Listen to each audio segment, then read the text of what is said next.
Welcome to Focus on Suppliers. I'm Blake Woolsey. And I'm Jarrod Davis. This is it. This is the episode you're going to watch and then watch immediately on YouTube. This is the replenishment episode. Chock full with lots of information. Eric White of Tyco talks about shrinkage and its impact on replenishment, as well as we have Jason Trout of Central Garden and Pets talking about your mission and your vision and that forecast that surrounds replenishment.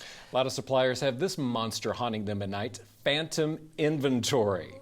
Well, you're in luck. Avery Starks from Retevo is going to join us and tell us how to wrap your head around phantom inventory and then solve it at the store level. And Colby Beland of CaseStack is going to be talking about on time, in full milestones, which I know is right blazoned on the front of everybody's forehead these days. And of course, our old friend Don Harris is going to be here with the heart of business, and Don is talking with Saving Grace. It's going to be a great segment. It's always great to see Don Harris in the studio. They're a great program, Saving Grace. Absolutely. Focus on Suppliers starts now.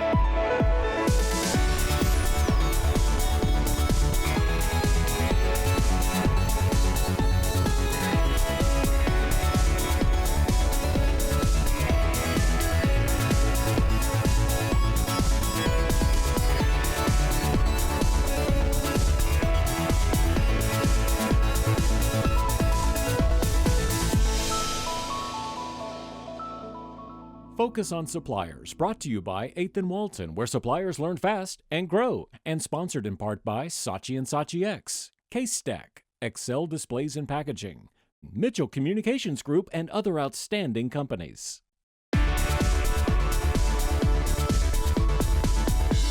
As we're talking about replenishment, we're fortunate today to have someone who has quite a bit of experience, and he's come to share his knowledge with us about replenishment. We have Jason Trout, Senior Director of Operations for Central Garden and Pet. Thank you for being with us. Thank you for having me. I appreciate it. I want to start off with a question about just this whole idea of replenishment, and that really there's a lot of vision that goes into considering replenishment. You know, there's a couple of things that just really can get you in front of the customer with value, and that is using a replenishment system better than anyone else, especially when you're competing with other suppliers and your items on the shelf. And you know, as you either start off in GRS for the first time, or if you're a longtime user of GRS, it doesn't matter. The steps are the same. Is my forecast good? Do I have the right items forecast in place? What do I need to share with Walmart if there are problems related to my top line forecast? Is my item DC forecast correct? That helps allocate all of the inventory down to the stores. So if that's off, then I've got a store problem. So, you know, as you wrap, you know, your data and your mind around where the opportunities lie, you got to focus on forecast and just try to keep it simple from there. What if I'm somebody who is just new onto the global replenishment system, or I am soon to make a move onto the system? Do you have advice for them? One is, if you're new to replenishment, you know, get proper training, talk to a lot of people, you know, start getting your mind around GRS, replenishment, the customer, and, you know, right then that'll help you kind of get off to the right foot. Two, if you're new to GRS but not replenishment, then again, it's making sure that your forecasts are good. But more than anything, build that relationship, build that collaboration with Walmart. That's the sole influence to your business, is that relationship. And sharing data that matters with them. So you mentioned data, and all of a sudden all I can think about are algorithms, and I can think about formulas. What kind of control do you have as a supplier over GRS? So we can offer up a couple of different type of policies, you know, to influence at the store level either inventory, or we can modify some forecasts. But really, Walmart holds the keys to making those policies go into effect. So as a good partner, we have all the data available to us to present to Walmart. So we do have a lot of influence, a lot of control in what we're providing Walmart. And then with that relationship, you know, we can help them go ahead and drive it to the finish line around what we want to implement. Thank you, Jason, for being with us today and giving us your knowledge. We appreciate it. Appreciate it. Thank you. Thank you. As we continue our discussion on replenishment, we want to welcome Colby Beland. You are the VP of Sales and Marketing at CaseStack. Thank you for being with us. Great to be here. So obviously a hot topic is on time in full. And as we have gone a little bit deeper in this, one of the questions I've wondered is who really is going to be impacted? Are the larger companies going to be completely exempt from this because they already have it together, or is everybody going to be impacted? Based upon the conversations I'm having, nobody has it figured out. It doesn't matter if you're a full truckload supplier or a small supplier.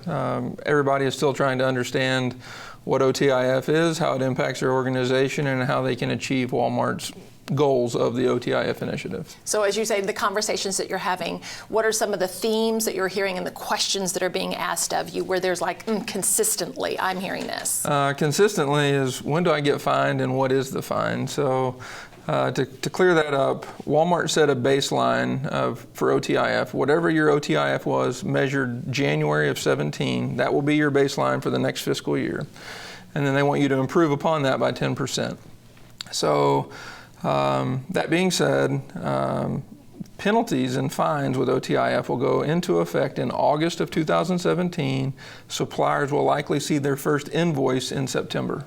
Okay, so they know right now where they are if they were to start now and what they need to be improving on by the scorecard they're able to see. They know. Now, if they don't know where that scorecard is, they can go to ReteLink, log into ReteLink, and there's an actual page that has been set up with an OTIF homepage, if you will, that has all the information for any supplier to go to and a very detailed scorecard that will allow them to break down and see what is the supplier's fault, where the supplier's failing, and actually where Walmart is failing. Walmart is actually taking ownership for failure. The interesting thing is there are no exceptions. Whatever the report card shows, there are no exclusions for it, and most suppliers don't understand that. So you see the scorecard, so awareness is the first step. Yes. Then what do you do after you see, oh gosh, we're going to have to make vast improvement on this or that? It would start with that scorecard and the tools that Walmart has made available on ReteLink, drilling down and understanding what is driving their individual OTIF metrics, and seeing what is their fault and what is Walmart's fault. Walmart only wants a supplier to focus on what is their fault. So they can drill down and see, is it a DC issue, is it a receiving issue, is it a shipping issue? So by doing that and understanding what is driving those metrics, they can develop a plan. The goal is to continually improve to get to the ultimate goal of Walmart's 95% one day in full. Of course. A big goal that it's going to help shoppers in the end and the prices in which they'll be paying for products. What would be your one piece of advice to give our viewers when they're thinking about on time in full? You better get in front of it now. Like I said, the penalties start in August, so if you don't have a game plan, if you don't have a team to work on that, then you probably need to find somebody like CaseStack that can help them establish an OTIF metric or a solution to drive those metrics that Walmart's What is the one indicator to me that I need to be reaching out to somebody? If your OTIF is below 33% if you're an LTL supplier, or below 75% if you're a full truckload supplier, you better get to work. Okay. This is a lot of information. I hope you'll be able to come back and we can further this discussion. That'd be great. I look forward to it. Thanks, Colby. We appreciate your time. Thank you. And we'll be right back. Connect with us online. Follow 8th and Walton on Facebook.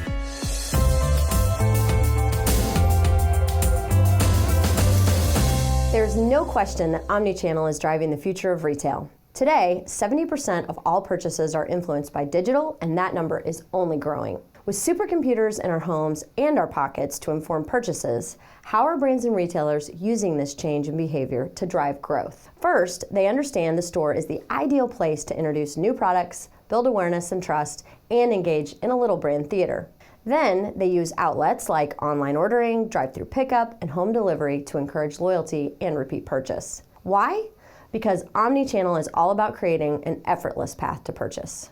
In an age of opportunity, we have to remember shoppers are in a very different mindset in-store versus interacting with a screen.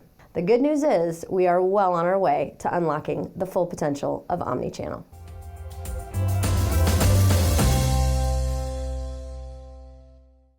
What if you created a town today?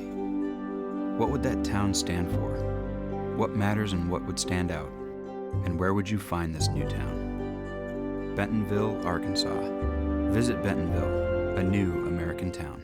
CaseStack, the leader in collaborative retail consolidation programs. We offer the supply chain expertise needed to navigate the challenges of selling products with the world's largest retailers. And we provide customers with a customizable, scalable, environmentally sustainable supply chain with the same advanced technology typically used by larger rivals. By leveling the playing field, CaseStack lowers distribution costs and increases overall margins. CaseStack, retail logistics is what we do. Are you a single parent with dreams of earning a degree or professional certification? Single Parent Scholarship Fund of Northwest Arkansas empowers families in Carroll, Madison, and Washington counties to become financially independent. A better, brighter future can be yours. Apply today at singleparentscholarshipfundnwa.org. Walmart announced new on-time and in-full deadlines for suppliers. Set yourself up for success with OTIF. Register today for 8th and Walton's new OTIF class at 8thandwalton.com/OTIF. Classes begin March 13th. If you haven't paid attention to any other part of this broadcast, please stay with me for the next couple of minutes, because I know you've been looking at reports all week. Those reports have been looking back at you and saying replenishment issues or zero sales or phantom inventory.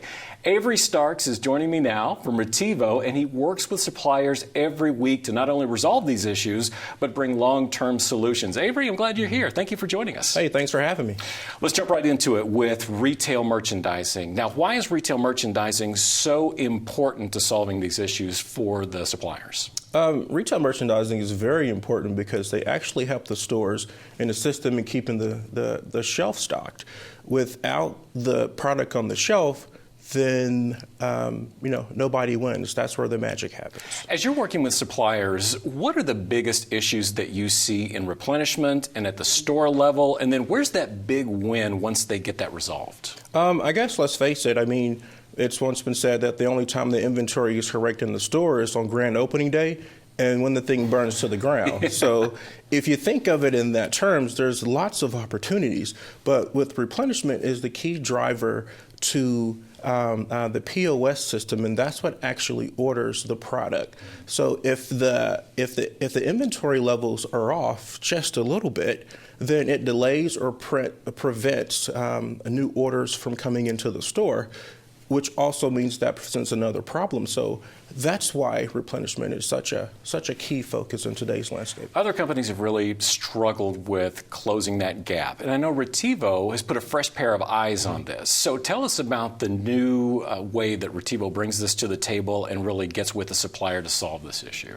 Good, yeah. So Retevo, I guess, generated this specific technology. And what this software does is gives us the ability to identify the greatest opportunities at the shelf.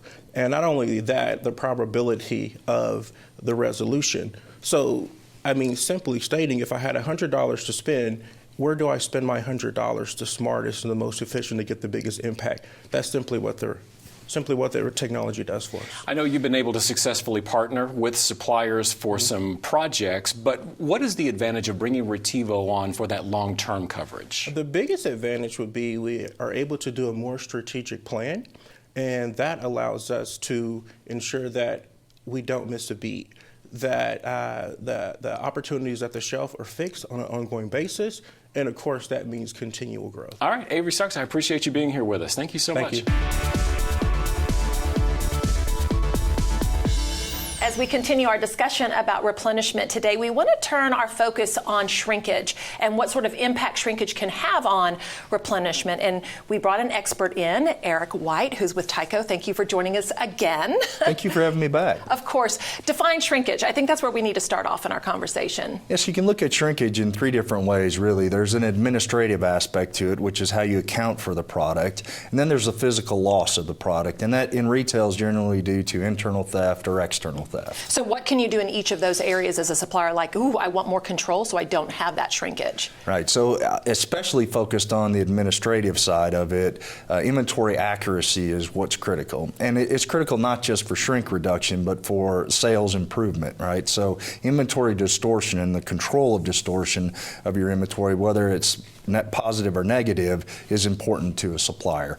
And RFID is a technology that can help accelerate that lack of or reduction of inventory distortion.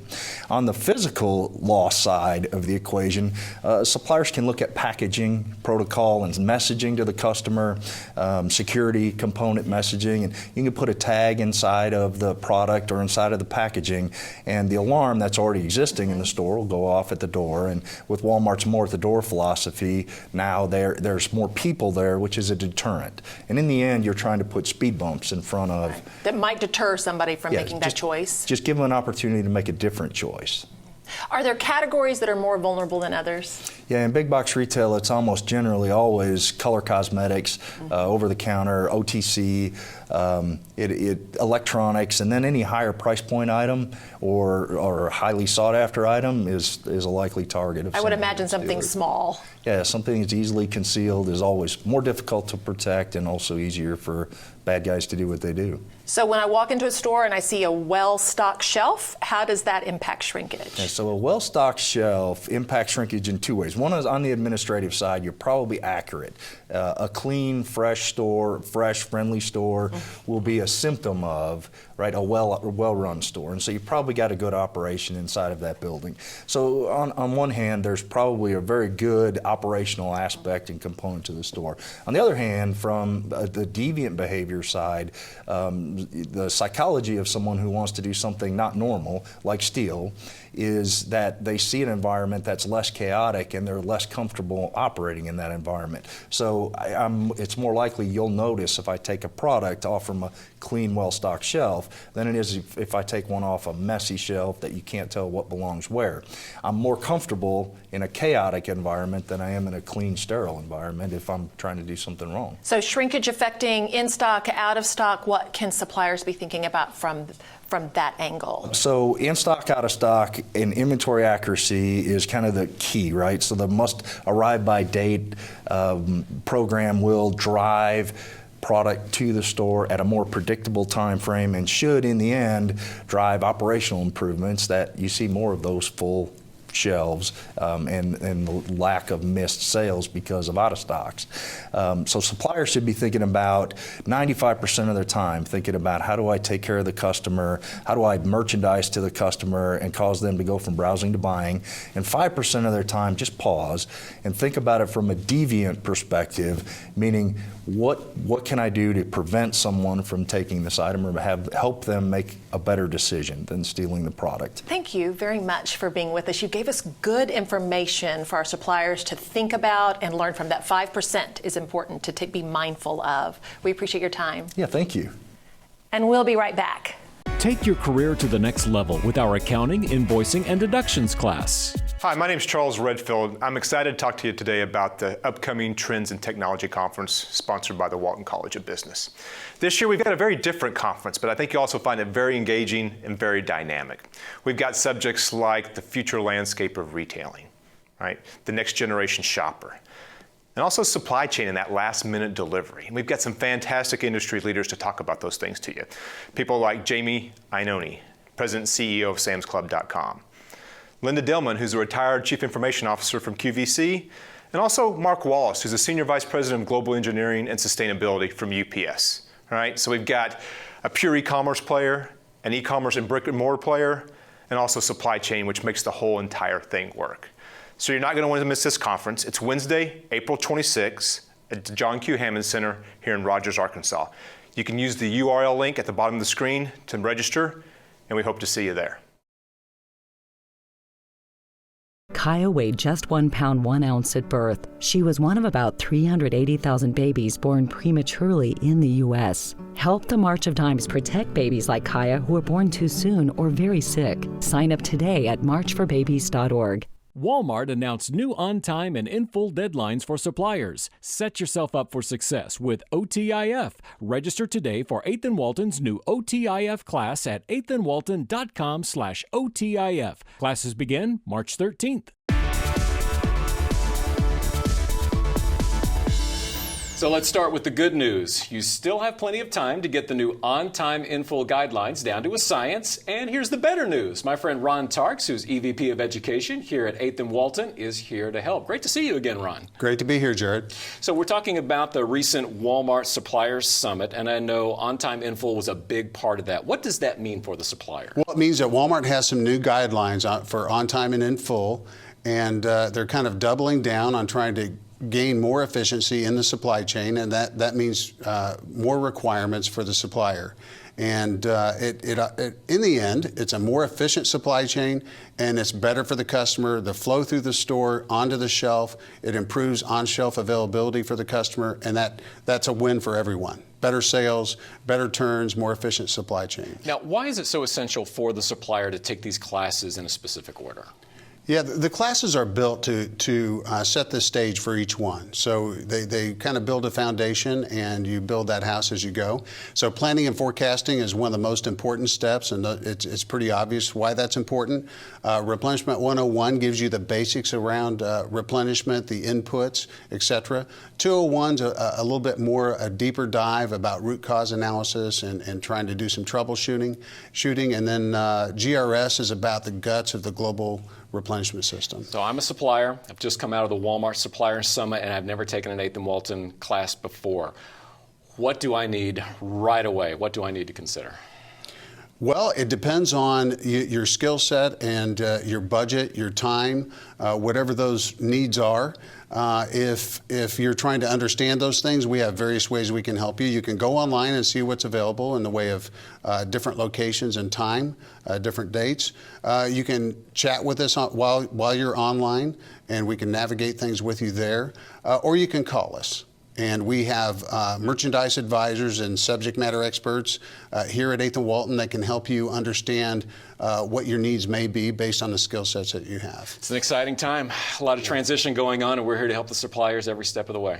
Thank you so much for being here, Ron. We appreciate you. Thank you, Jarrod.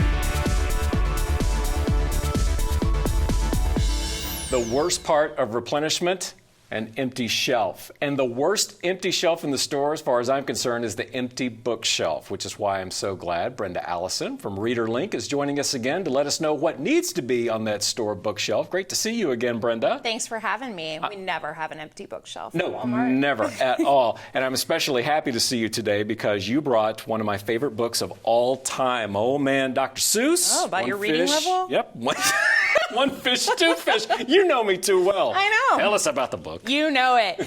You may have read it when you were a kid and read it to your children. I read it when I was a kid, and I have little ones now, and they love the rhymes, they love the colors. It's a lot of fun, and you may not know that we just celebrated Dr. Seuss's birthday on March 2nd.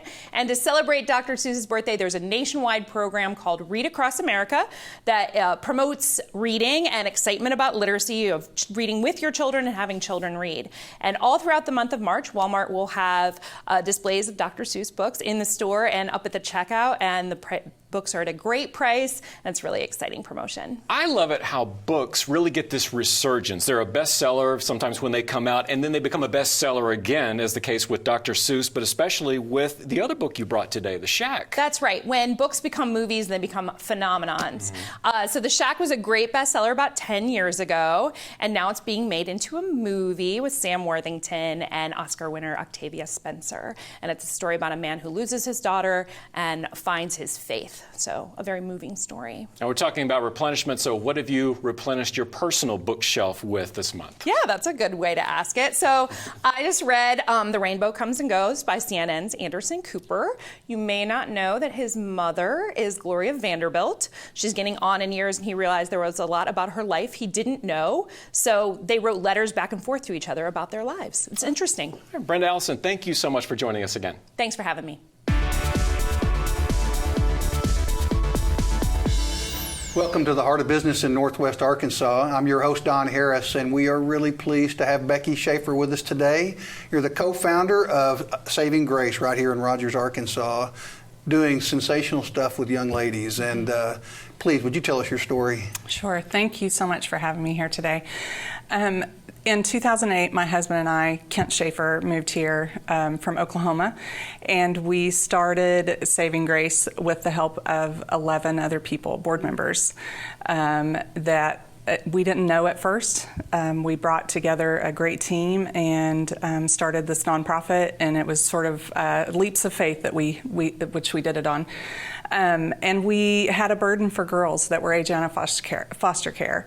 And then as we did a little more research to find out about what that looked like in Northwest Arkansas, we found that there was also a homeless population of teenagers in Northwest Arkansas.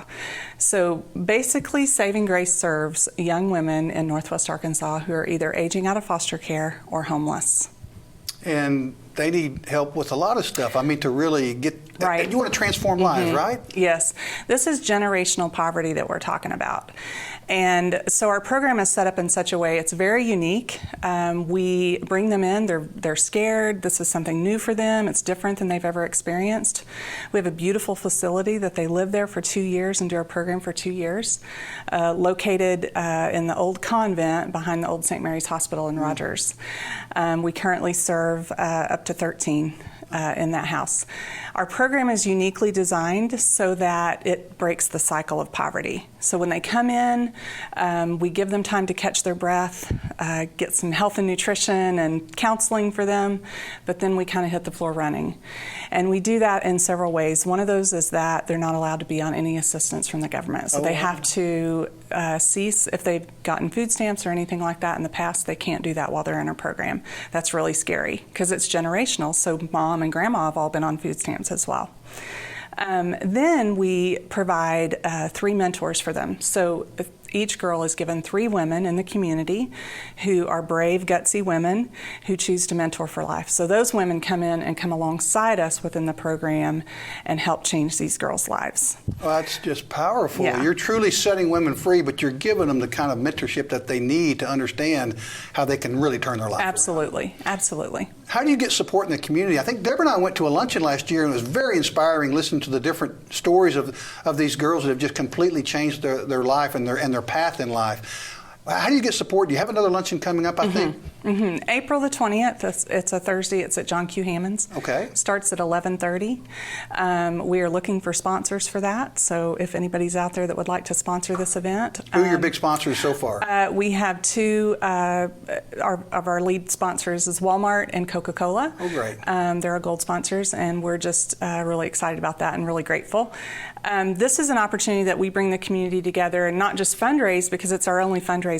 We don't apply for any government funding, and so our funding comes from individuals and companies and grants. We have a few grants that we get, but most of that comes from individuals and companies. And so it's a great time for us to update the community about what their sponsorship or their support is doing in the lives of these girls. And it's truly changing lives. It is very inspiring and very much needed in the community, and I want to compliment you on acting on the call that you heard and what you're doing and making a difference in our community. We appreciate you being here today. Thank you so much. We'll see you next time on The Heart of Business in Northwest Arkansas. Connect with us online. Follow 8th and Walton on Facebook.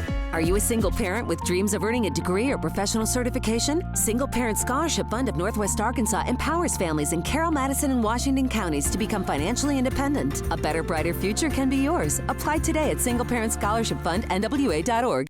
CaseStack, the leader in collaborative retail consolidation programs. We offer the supply chain expertise needed to navigate the challenges of selling products with the world's largest retailers. And we provide customers with a customizable, scalable, environmentally sustainable supply chain with the same advanced technology typically used by larger rivals. By leveling the playing field, CaseStack lowers distribution costs and increases overall margins. CaseStack, retail logistics is what we do. Walmart announced new on-time and in-full deadlines for suppliers. Set yourself up for success with OTIF. Register today for 8th and Walton's new OTIF class at 8thandwalton.com/OTIF. Classes begin March 13th. Our guests enjoy staying at the 21C Museum Hotel and hosting dinner, meetings, and product launches there. Well, that was quite a show as we expected. This may be one of my favorite ones so far just because of all the information. In fact, if you missed any part of the show or if you want to share it with someone, it is available on YouTube. Please rewatch as many times as you want. I love listening to Eric White talk about the 95% of your business where that focus should stay, but that 5% and how you need to be thinking about shrinkage and thinking kind of like a deviant and making sure that your product stays on that shelf unless it's purchased. It's always interesting to hear how phantom inventory is happening, and I was really taken with Avery Starks from Retevo because he gets a lot of this in projects when he's helping out a supplier. And if you don't do it as a year-long monitoring, then you're never going to solve your major problems and you're never going to have success until you get to the bottom of what the issue is. And very strategic, I mean, the way Absolutely. that sounds. And that's how I felt Jason Trout approached it as well. If you have a problem, go to Sam's Club or Walmart and let your partner know that you have an issue. It's been a great show, hasn't it? It had a lot of wonderful information. So we'll see you next time.